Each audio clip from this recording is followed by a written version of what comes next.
Good morning, everyone, and welcome to today's meeting of the IJB Audit and Performance Committee on the 24th of June 2024. Just want to welcome everybody to the meeting, and do we have any apologies?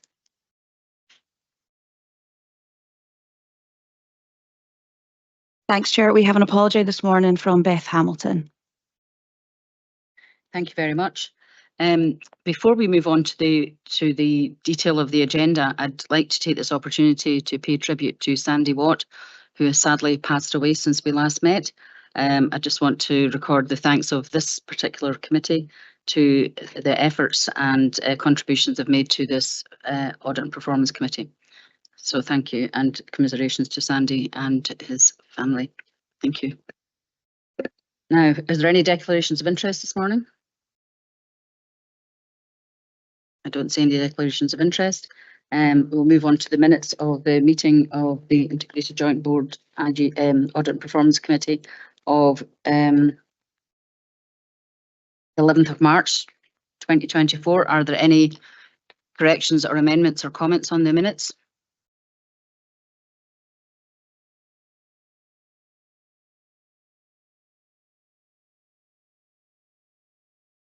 Okay, I don't see any comments, so we agree the minutes. Thank you. Probably I should have said actually at the beginning for those online, if you have any questions or comments to make, can you please reference that in the chat? That'd be thank you. So the next paper is on the financial position, and can I ask Donna to lead on that, please? Thank you, Chair. I'm very aware that it's a busy agenda today, so I'm deliberately going to keep introductions to reports brief to allow maximum time for questions if required.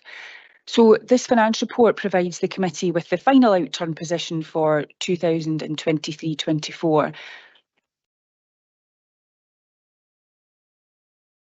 And this is the fourth finance update to the committee for this financial year. The report is in four key parts. We have a summary of the financial position, the final position. We have the section on the main variances and the drivers of the unders and overspend. We have an update on the savings delivery, and we have an update on the reserves position. So I want to take this opportunity to highlight that, as shown in sections 2.5 of the paper, the final outturn was a £4.8 million expenditure above recurring budget. And you'll note that this is a reduction from the last report. It's an improvement from the last report. And this additional expenditure has been met by the use of general reserves to deliver a break-even position for the IJB. And as noted in this paper under section 2, the IJB approved at the start of the year the use of reserves in setting the budget for 23-24, and then approved further use to support the winter plan. So the two approvals that were given was a combination of 3.8 million to help set the budget and a further 1.1 million to help support the winter plan. So combined, that comes to a £4.9 million or thereabouts was approved by the IJB for use of general reserves to deliver break-even. And just to highlight that this final outturn has not gone above that approved level. The main causes of additional spend remain the same as previous reports, and they are detailed further in section 2.5 and section 3 of the report. There has been considerable work done by the services and the finance team throughout the financial year to control costs wherever possible. You'll recall that at month 4 and month 7, when financial reports came, we were looking at a significant overspend, but through strong stewardship of resources to ensure overspend was minimised where possible, and supporting any financial recovery actions that we could take. This work has meant that the final position that we're presenting today is within the budget approved by the IJB. As expected, reserves were required to balance, as shown in Appendix 3 of the year report. And the IJB going into 24-25 holds general reserves of 4.7 million, which is around 1.7%. The committee will be aware that further use of reserves was approved by the IJB in order to set a balanced budget for next year. And that was around £1.4 million worth of reserves were approved. So this will therefore reduce the projected general reserves balance in 24-25 to 3.3 million, which is around 1.2%. I would again like to thank the services and the finance team for the work going into delivering the financial position, and that's been in line with the budget approved. And I am happy to take any questions on today's report. Thank you. Thank you, Donna. Does anybody in the room, first of all, have any questions for Donna or any comments on the report?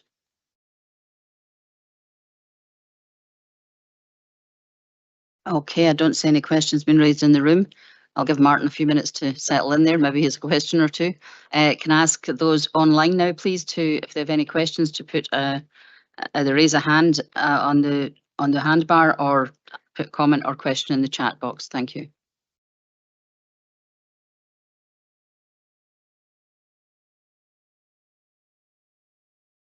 I don't see any questions. You okay, Martin? Okay, thank you very much. Thank you, Donna, for that report. The more alert among you will realise that I missed out the action points update after the minutes. So we can... Yes, of course. Councillor Illingworth. Thank you, Convener. Yeah, can I thank everybody involved in putting this report together and recognise the enormous hard work it has to bring the overspend under control, for want of a better word. But also, I personally feel quite nervous that we only have 1.2% of reserves, and that leaves us very little contingency and flexibility in case of unforeseen circumstances. Thank you. Thank you, Councillor Illingworth. This level of reserves was agreed by this committee and approved by the full IJB, so your concerns are noted, so thank you for that. Now, as I was saying before that, the more alert among you will have noticed on a Monday morning that I missed item 3.2, which is the action points update. So we'll just go through those. Action point reference number 52 is complete. Number 54, the executive management team will review the objectives within the new strategic plan to ensure strategic risks are refreshed and relevant. Timescales have to be revised accordingly. This is down to the Chief Officer, and the revised timescale for this is 23rd of September 2024. Item number 56 is complete, so there's only item 54 outstanding. If anybody has any questions on the completed items or the outstanding item, can you please let me know? And I see that our Chief Officer, Jackie Pepper, wishes to make a comment. Thank you, Jackie.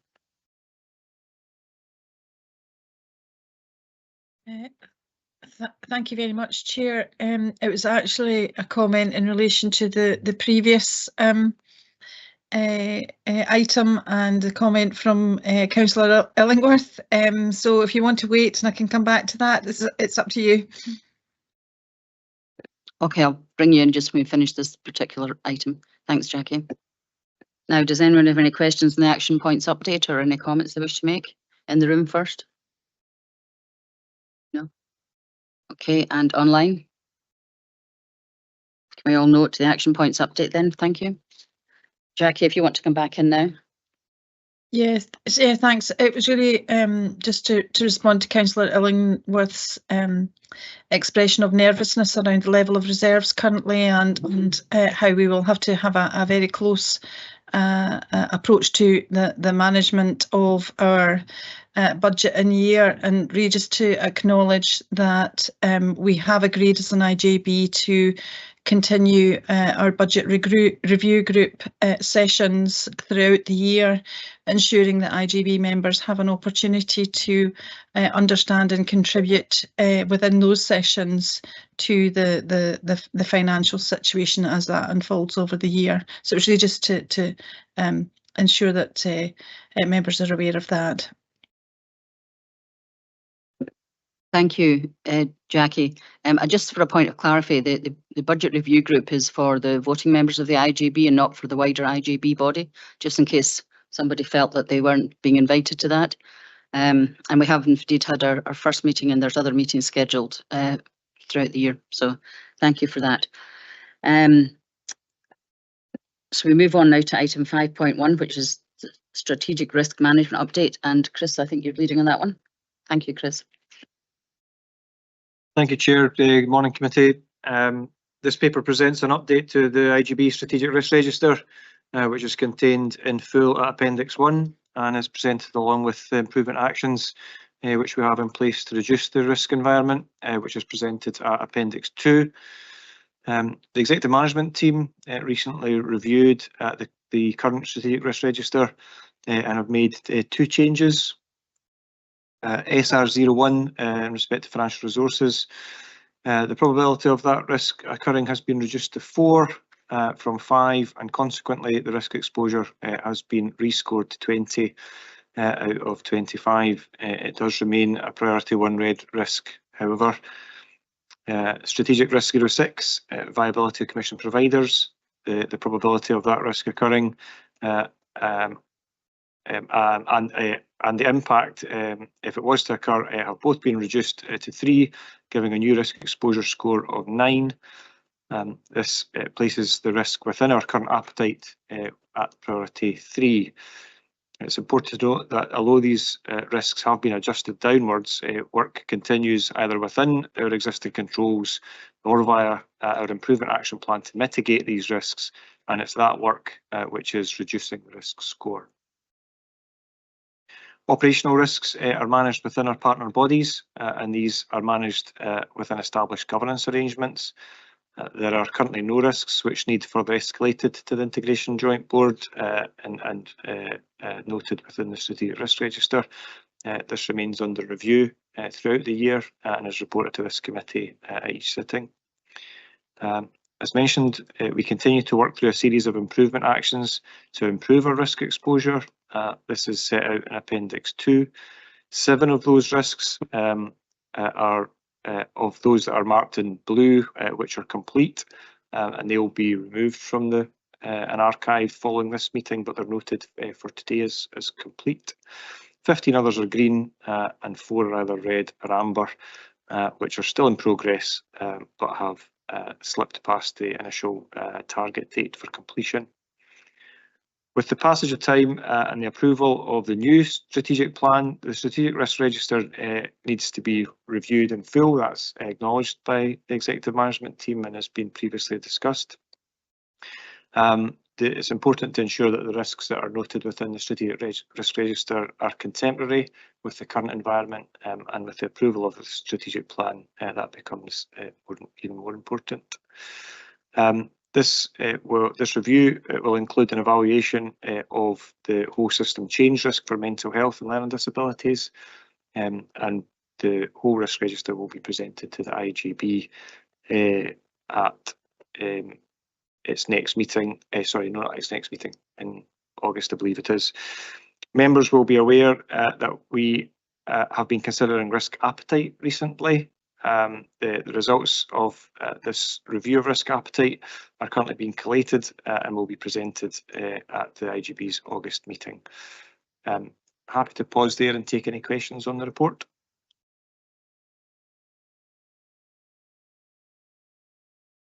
Thank you, Chris. Do we have any questions in the room? I see Councillor Illingworth, you have a... Thank you, Convener.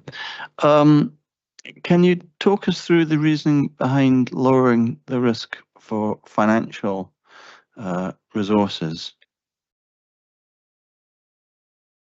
To Chief Finance Officer. Thank you. Yes. If we think about the impact that the controls that we've taken throughout 23-24 and the impact that had on lowering our overspend, we then looked at the controls that we have in place, and I think they're on page 37 of the agenda pack. There's one specific to finance. Around 10 existing controls that are there, and we've reviewed them again and determined whether they'd be effective enough to reduce the probability of that risk happening. And if they weren't, then we would have to have questions about why we would have the controls in place if they're not going to change the probability of something happening. So I think together with the evidence that we've seen this year that they do have an impact, that the controls that we put in place and that strong stewardship does have a reduce the probability of it happening, together with us reviewing them to say, would they, in all likelihood, if they were enacted, reduce the probability of that happening at 5? We felt that would be reflective. It still leaves the risk exposure at a very high level, but it reflects that the controls that we're going to take will have an impact. Thank you, Donna. Are you happy with that, Councillor Lingworth? Are there any other questions in the room on this report? Martin? It's not a question, it's just a thanks for that additional meeting that we had about the risk appetite. I found that to be extremely helpful. Thank you, Martin. Now, can I go to the attendees online? Are there any questions or comments from our online attendees, please?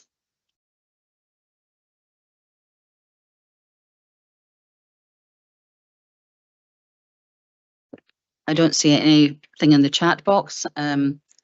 In that case, then I thank Chris for delivering the report. And can we all please note the report, please? Great, thank you very much.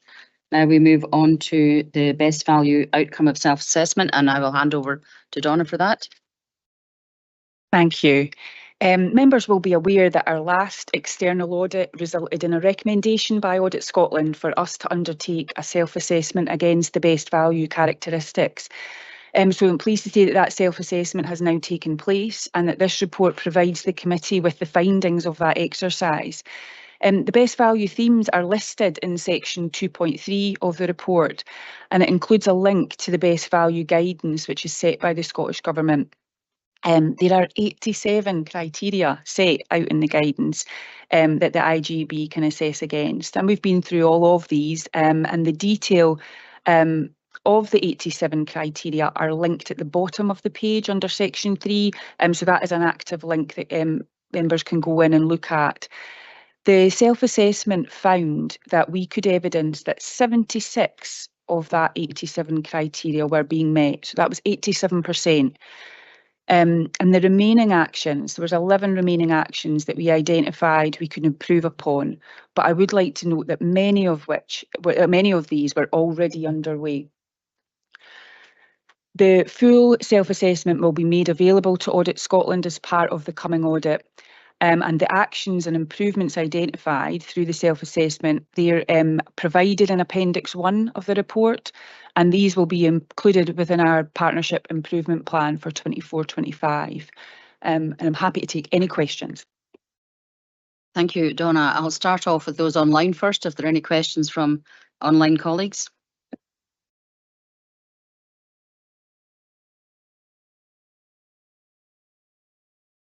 I don't see any questions from online, so I will take questions in the room. Martin? Thanks, Donna. 87 criteria, 10 or 80. That's some task to keep monitoring that. Is it not? Is there no enough criteria that could be lumped together to bring it into a reasonable amount? I mean, that's crazy. Yes, it was some task, but I suppose if we're being fairly honest, we probably should have done it incrementally up until now. So it has been a large exercise to do, but it's been, I think the executive management team have certainly found this very worthwhile exercise. It's identified areas and linkages that we've probably not thought about before. Moving forward, we should do this in by theme.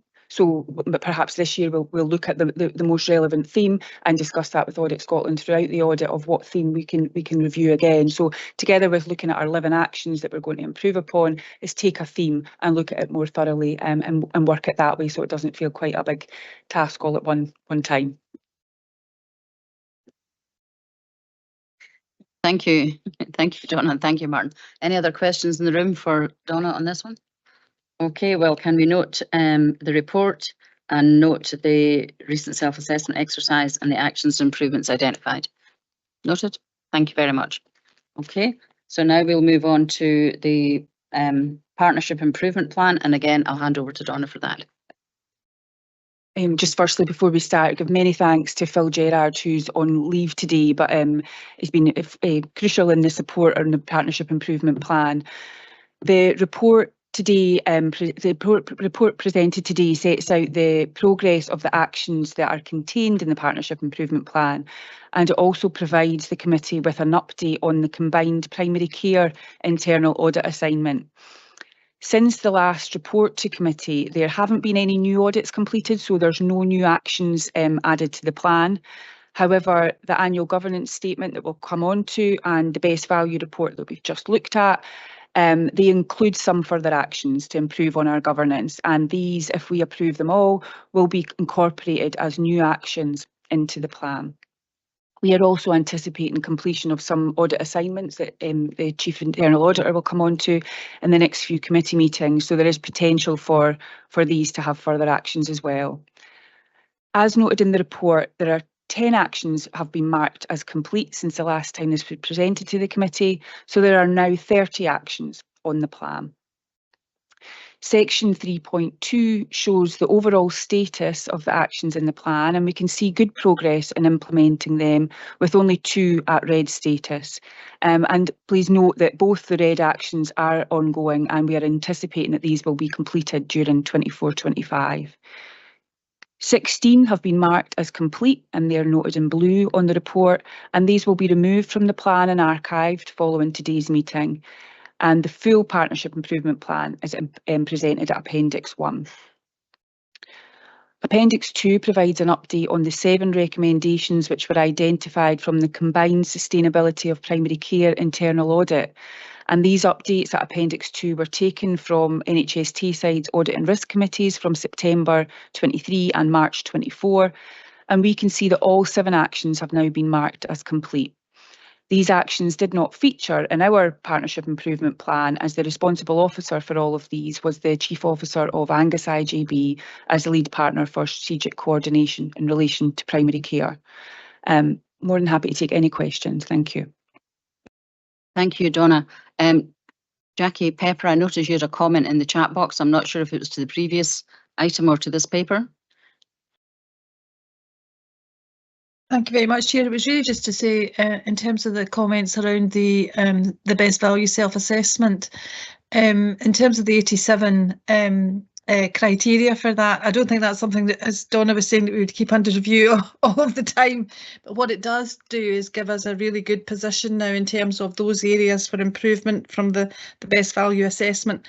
And at the same time, we're bringing forward our new delivery plans in relation to the strategic commissioning, the strategic plan that was approved on the 5th of June. So it puts us in a really good position of reporting back on how well we're doing in terms of not only delivery, but in terms of our how well we're organised to deliver that as well. And I think those 2 things coming together are really positive, and the timing is very good. Thank you. Thank you, Chief Officer. Do we have any, so we'll go back to the agenda item we're looking at, the Partnership Improvement Plan update. Do we have any questions, first of all, online for Donna?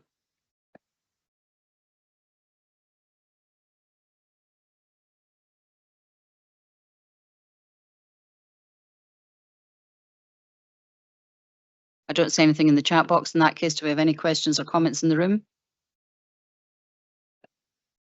Martin?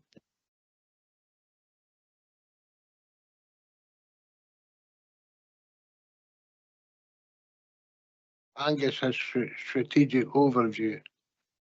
Just clarifying what I had. So the risks associated with that then lie with who, with the bodies, or where did the risk of that strategic overview did it lie with all the IJBs, or? Because this is a confusing thing for me all the time when you've got one partner doing Thank you, Martin, for that question. I actually have, as you've probably heard before, similar concerns about where the risk actually lies with and whether or not it should be replicated in risk register. So I think Chris is going to come back in and give us some clarity. No small feat, to give clarity. Thanks for the question, and thanks, Chair. Yes, it can be confusing when we consider the lead partner arrangement, and then it's an understandable question as to where the risk lies. We need to think about risk in terms of the environment in which we're operating. So no matter which part of the system in which we operate in has lead responsibility for the delivery of X or Y function, the risk environment is the risk environment for the Integration Joint Board. So whatever the circumstances are in which we find ourselves operating, it's for us to bring forward those risks. Now, it's quite reasonable to suggest that in an area such as Tayside, there may be fairly cross-cutting themes in respect to how our risks are set out. Whether or not the exact same risk should be replicated on each of our IJB strategic risk registers is maybe a comment for outside of the committee, but certainly it's for us and for the Integration Joint Board to consider the risks in which the IJB in Perth and Kinross feels relate to the delivery of the IJB's strategy. I hope that answers the question. Thank you, Chris. Does that answer your question, Martin? Yes, it does. It answers the question, but it gives me more questions I need to go and think about, like, because, but not for today. Thank you, Martin. Thank you, Chris. If there are no other questions or comments, I don't see any comments in the chat, then can we note the progress towards the achievement of the actions within the Partnership Improvement Plan, and note the completion of all recommendations included as part of the combined internal audit report on sustainability of primary care services. Great, lovely. Thank you very much indeed. Now we move on now to the internal audit progress report, and I'll call upon Jackie to lead on that, please. Thank you, Jackie. Thank you, Chair. This report presents the progress against internal audit plans. The work has been undertaken and has been taken forward by the internal audit functions of both Perth and Kinross Council and NHS Tayside. Both teams have had resourcing issues within the year, and these are now substantially resolved. You can see from the report that I've highlighted that good progress has been made with 2 assignments, with a plan being in place to commence with the 3rd assignment next month. I'm happy to take any questions. Thank you, Jackie. Have we any questions in the room for Jackie? No. Have we any questions online from online participants? I don't see anything in the chat. I'll give it a minute or two because I think there's a wee bit of a delay in the chat. Thank you. Then in that case, can we note the progress of the update from Jackie on the audit and the internal audits planned activity report? Thank you. And I just would like to take this opportunity as well to welcome Councillor Hamilton, giving you a whole new job there, to welcome Beth Hamilton to the committee. I'm sorry you've had some problems getting aligned. Can we test your microphone, Beth? I think it's that issue's now been resolved. I've just tried to put it. You got me? Well, we can hear you. We can hear you loud and clear. Thank you. My apologies. I was intending to come into the council, so maybe that's why, but I just couldn't find a link. But I had to have a handover with the chair this morning at 9 o'clock. So I thought I'd do it online, but so it's partly my fault. I'm here now. You're very welcome, Beth. As you will see, we've gone through quite a bit of the agenda. So if there's any items or comments you want to make on previous agenda items, just put a note in the chat and I'll pick those up as we go through. Thank you. Okay, so now we move on to the internal audit annual report, please. And again, I'll hand back to Jackie. Thank you, Chair. This report presents the annual report from internal audit and also the opinion of the Chief Internal Auditor, and it fulfills the requirement of the public sector internal audit standards in providing an annual opinion. Section 5 of the report highlights my opinion that reasonable reliance can be placed on the IJB's risk management, governance arrangements, and the systems of internal control. I've already highlighted that resourcing issues have impacted on the delivery of the entirety of the plan, and which are now subsequently substantially resolved, and which will enable the plans to be fully completed shortly. But outcomes from the two well-progressed internal audit assignments have been taken into consideration in forming this opinion. In addition, I've reviewed and validated the self-assessment work that has been undertaken by colleagues within the partnership, along with work that's been undertaken within both Perth and Kinross Council and NHS Tayside that may have an influence on matters pertaining to this IJB. In the report, it highlights that there's adequate follow-up arrangements in place for ensuring that internal audit actions are tracked and completed, and that this committee acts appropriately as the audit committee for the IJB. Section 4 details compliance with the public sector internal audit standards, and that our arrangements generally conform. The external quality assessment of internal audit within Perth and Kinross will be undertaken within the next few months to validate our opinion that we do generally conform, which is audit speak for basically that we're doing what is required as internal auditors, and that validation will take place over the next few months.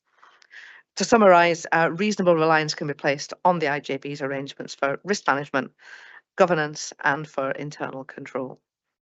Thank you. Thank you, Jackie. And I just would like to take this opportunity to thank you and your team. I know there's been resource constraints, and I'm really pleased to see that some of those are being alleviated to, well, hopefully fully alleviated, if not now, in due course. Can I, just before we start, can I just ask one question on the completion date of the Chief Internal Auditor's assessment? Do we have a date for that yet? For the external quality assessment, it should be taking place over straight after recess. What the arrangements that we have in place through the Scottish Local Authority Chief Internal Auditors Groups is a peer review system that will commence. And I would anticipate a report to Perth and Kinross Audit and Risk Committee by the end of the year. So by December, that would be reported. Thank you very much, Jackie. Now, do we have any questions for Jackie on this report? In the room, David?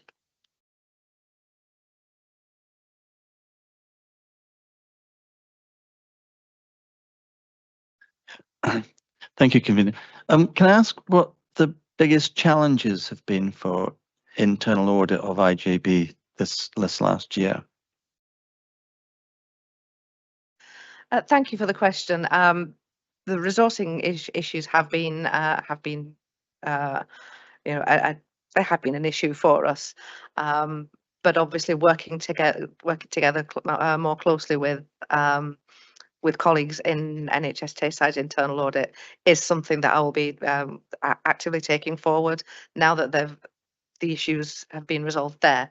In fact, I've got a meeting this afternoon with the auditors in NHS Tayside, just to take forward and to ensure that the plan that we have in place will be delivered on time, and also to work towards next year's internal audit plan, which will come to the next meeting of this committee. Thank you, Jackie. Does that answer your question? Thank you. Then do we have any questions from colleagues online, please? Well, I see Sandra has a question. Sandra? Thank you very much. It's not related to the immediate discussion that's just taken place, but a comment that you'd made earlier, Chair, regarding the composition of the budget review group. It's just from my understanding of this. Sandra? Yeah, on you go. Sorry. In that case, I'll take that at the end, please. So I had said at an appropriate point. Yeah. Okay, thank you. Are there any other questions on this particular paper? In which case, can we all note the end of review report and the audit opinion of the Chief Internal Auditor, please? Thank you.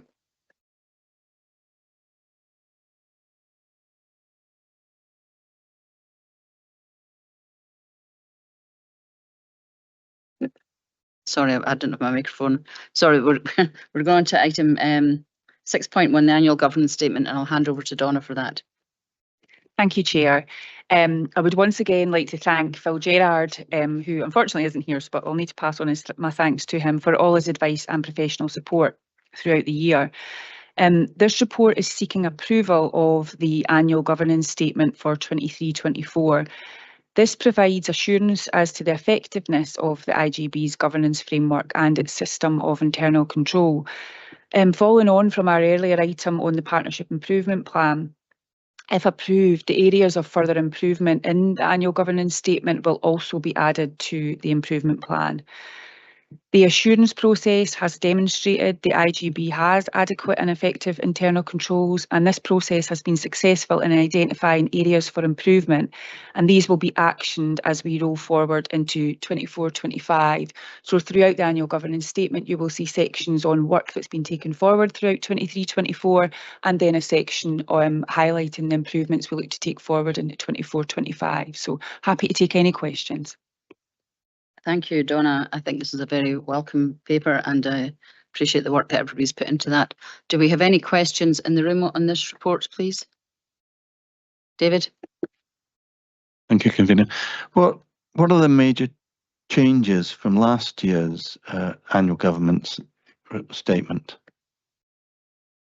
The main changes are mainly around the actions that we've taken. So the fundamental part, there isn't anything fundamental that we've changed in the way that we are approaching our governance, but we do have a number of actions that have been taken forward. And in the visuals of the annual governance statement, you can see them in the large boxes. There are a number of items that we've taken forward and completed upon, and that's reflected in our Partnership Improvement Plan. And then on the review, which has been supported by that best value self-assessment exercise, on the review throughout the year, together with that self-assessment, we've been able to identify what we're identifying as key controls to take forward in next year as well.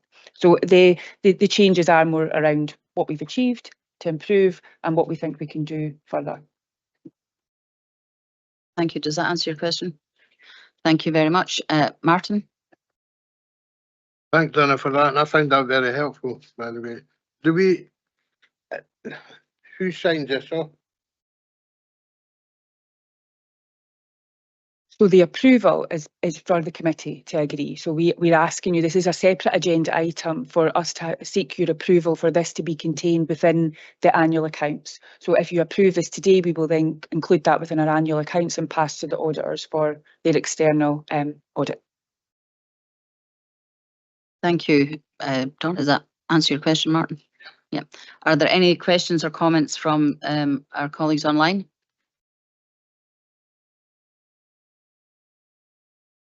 Jackie Pepper.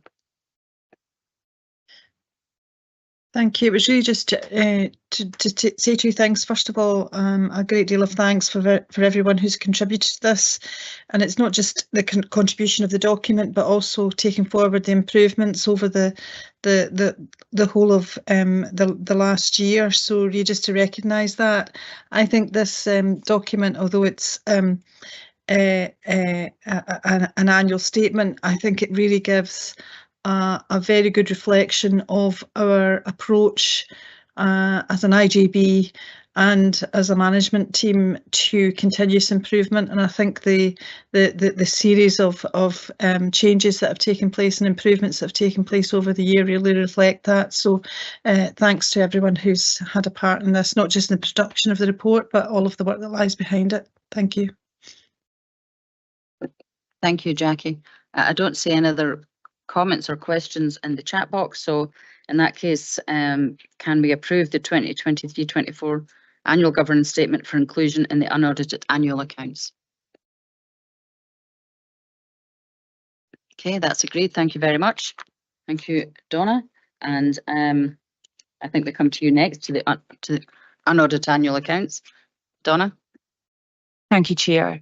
So again, I want to thank all those involved in producing the annual accounts, once again to Phil Gerard, but also to the finance team. We've been joined by Mark Grant today, and himself and Callum Alsmeyer, together with the Health and Social Care Partnership finance team, have done an excellent job in producing the accounts and all the support and documentation in such a timely manner. And I also want to thank them ahead of time for their work that they're going to put in to support the external audit process. And I want to thank the managers of the services and to Chris Jolly for your work into the management commentary. And this has been crucial to ensure that the key activities have been captured within the accounts as well. This report presents the accounts and asks the committee to authorise me as the Chief Finance Officer to sign the unaudited accounts on behalf of the IJB.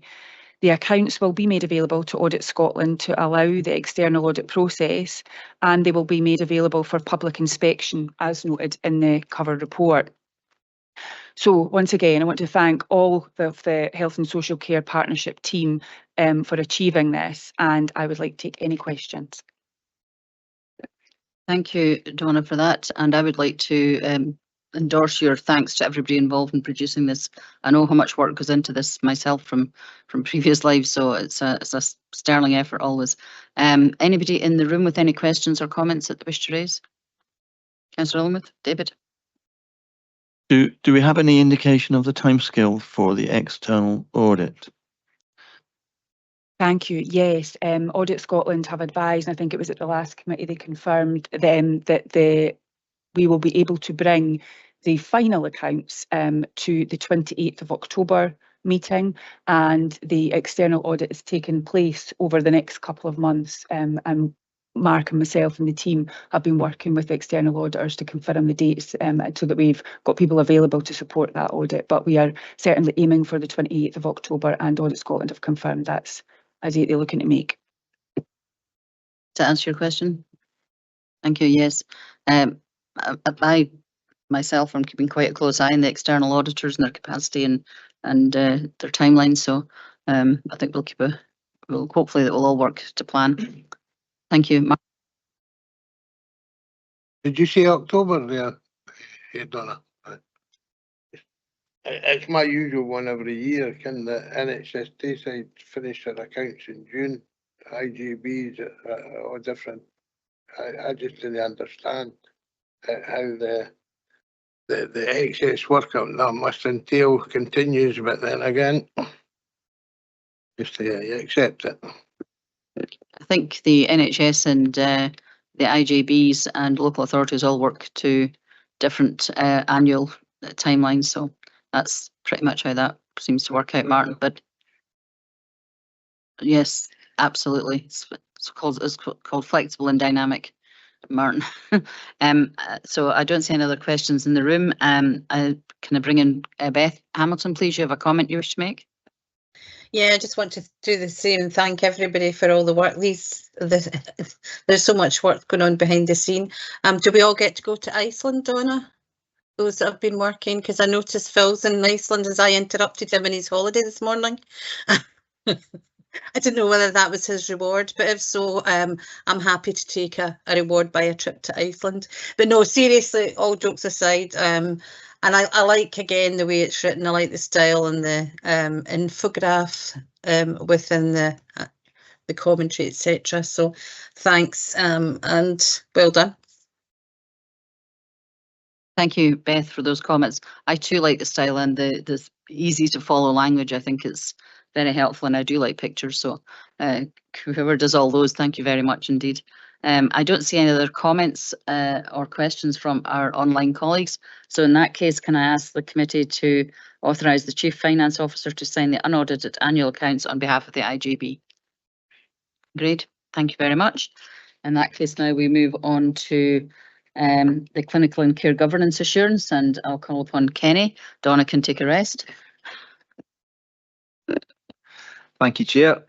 The purpose of this report is to provide assurance to the Audit and Performance Committee in respect of clinical care and professional governance arrangements in place for delegated and lead partner services managed by Perth and Kinross Health and Social Care Partnership. NHS Tayside's Care Governance Committee received an exception report regarding clinical and care governance. That's included in Appendix 1 on the 1st of February in 2024, and a full report regarding clinical and care governance, which is in Appendix 2 on the 4th of April 2024, where it was agreed as providing reasonable assurance. Perth and Kinross Council Scrutiny and Performance Committee received the same full report as the above regarding clinical and care governance on the 24th of April 2024, where it also agreed as providing reasonable assurance. Thank you, Kenny. Do we have any questions in the room on this report, please, or comments? Yes. Oh, it is. Sorry, can I just check when we're saying about the clinical and care governance, is this in relation to, or does it link with the, I think it was the scrutiny report that went to the committee? I'm referring to the OT services and the article that was in the Courier. So if it is, I've got a question.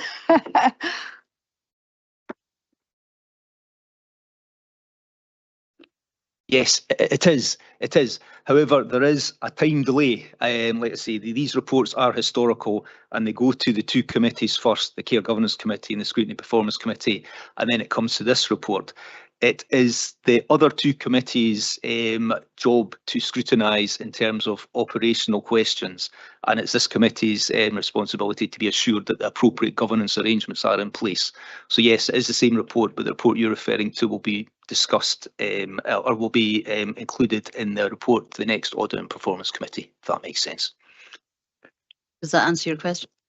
Yes, thank you very much, Kenny, because I would have had a question, but I'll wait till the next one. Thank you.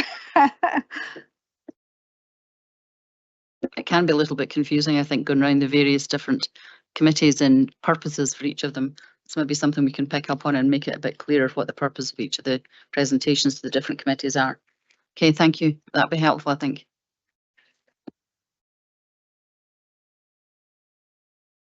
So it was just to thank Jackie on that, because I did contact her about it, and she did send me the scrutiny report, which was great, and had mentioned that it would come to the audit and performance, which is why I've raised it. I noticed in our risk register I had referred to inequalities in health, and I see that it is a priority too, and my concern was with regard to individuals within a care home, as they are still part of the community. But thank you. Yeah, thank you. I mean, I think health inequalities is high on everyone's agenda, not just within the IJB, but within the health board and within the council as well. So it's something that's on everyone's agenda, but absolutely that means everybody, no matter where they're domiciled. So thank you very much for that. Beth, can I bring you in? I see you have a comment you wish to make. Yeah, it's just around when we're talking about timings, etc. And you know, Kenny's been talking about it goes to care governance and it goes to scrutiny, and then it comes back. There's been a lot of debate within the care governance group well, not within the group itself, but with the Agile steering group, which is looking at committees and the structure of committees. There's been some discussion and challenges to that committee about whether we are able to approve IJB's reports as the IJB's reports. And it's just, Kenny, when you said they have to be approved by care governance and scrutiny before they then come back to do the strategy element. I think it might be worth having some discussion amongst us all offline about care governance, if that's possible. Thank you, Beth. I mean, I think perhaps for other members of the IJB who are not on the health board, some of the things that Beth's referred to are internal health board developments that are going on, but they do have a pertinence to this committee. Kenny, you'd like to come in on some of this? Yeah, this could turn into quite a lengthy conversation, and yeah, I mean, the reports that go to the Care Governance Committee and the Scrutiny and Performance Committee, they are very much operationally focused, and it's looking at the governance, the assurance levels that we're running safe and effective operations, because it is the NHS side and Perth and Kinross Council are operationally responsible for those services. The purpose of this committee is to ensure that, or provide assurance, or be assured rather, that there are appropriate governance arrangements in place. And those governance arrangements are part of the example of the reports that go to the two committees. So the two committees focus on the operations, this one focuses on the governance arrangements and how effective they are. So it's not a case of approving reports before they come here, they've got different functions. And those reports are included in the appendix as an example of the governance arrangements working. Thanks, Kenny. I mean, I think I'll go back to my earlier comment, and we will put something together that explains the different routes to this committee at least, and the different roles and responsibilities of the other committees, whether they're within the council's audit and risk for other types of reports, and whether or not they're NHS Tayside board meetings. I think, would that help, Beth? I understand what Kenny's saying, and that was my understanding, but colleagues that are now with us from Grampian have different thoughts. But we can, I'll pick it up and have further discussions before I bring it back to this committee. Jackie, you've come in there. Yeah. I think you understand where I'm coming from. That it might be worth picking up the complexity. Thank you, Beth. Jackie, I think you had 2 comments there. Yeah, or you wish to make a couple of comments. Yes, thank you very much, Chair. Yes, it was on this topic. I think it's probably a good idea to set aside some time as part of a development session to recap on what our current arrangements are, and to have a discussion around how we can streamline things and ensure we've got the appropriate governance around that, and take some advice from the legal advisors to our IJB as well. So I wonder if we do need to spend some time as a development session on this outside of committee, if that's okay. I think that would be really helpful. In fact, Jackie, thank you very much for that. Suffice. Beth, yes, I see you got a thumbs up there. Thank you very much. Thank you. Thank you. Martin, you want to come in here? Yeah, I would certainly welcome that time for development, because I'm clear in my head that the role of this committee is about the decisions have been taken. All we are checking that the governance arrangements have been correctly put in. No, because we don't, an IJB is not dealing with clinical governance. I think the clinical part is for the health services. So it's a separation. Yep, I agree. But I think sometimes, obviously, just even from this conversation, it's be worthwhile just to restate what all the different roles and responsibilities are. Because it's not just the health side, there's also, like I said, in other papers that have been before us today, there's the role of local authority as the other partner in the IJB. So I think that's something we'll definitely do. And I like the idea, Jackie, of a development session. We'll try and get that scheduled in for sometime after recess now, probably. Thank you, everyone. So if there are no other questions or comments, there are a number of things that we need to note. Sorry, Jackie.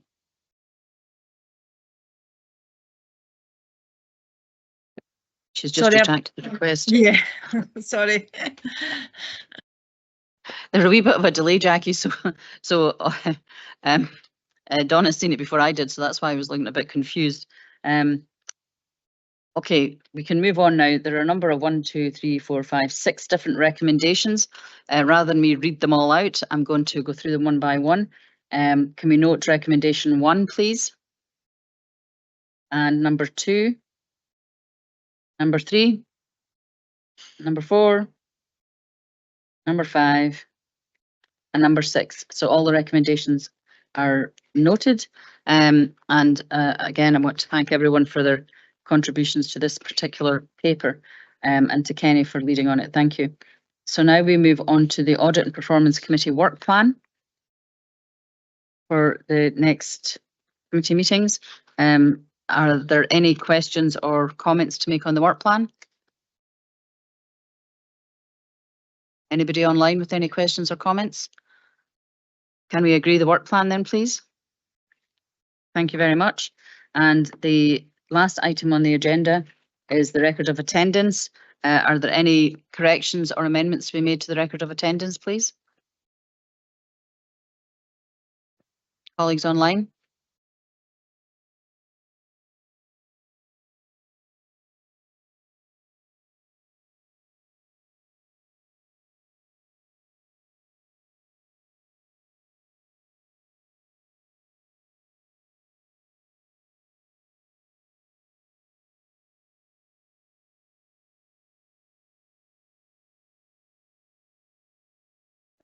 Thank you, Chair. Thank you, Chair, for your efforts. Thank you, David. Okay.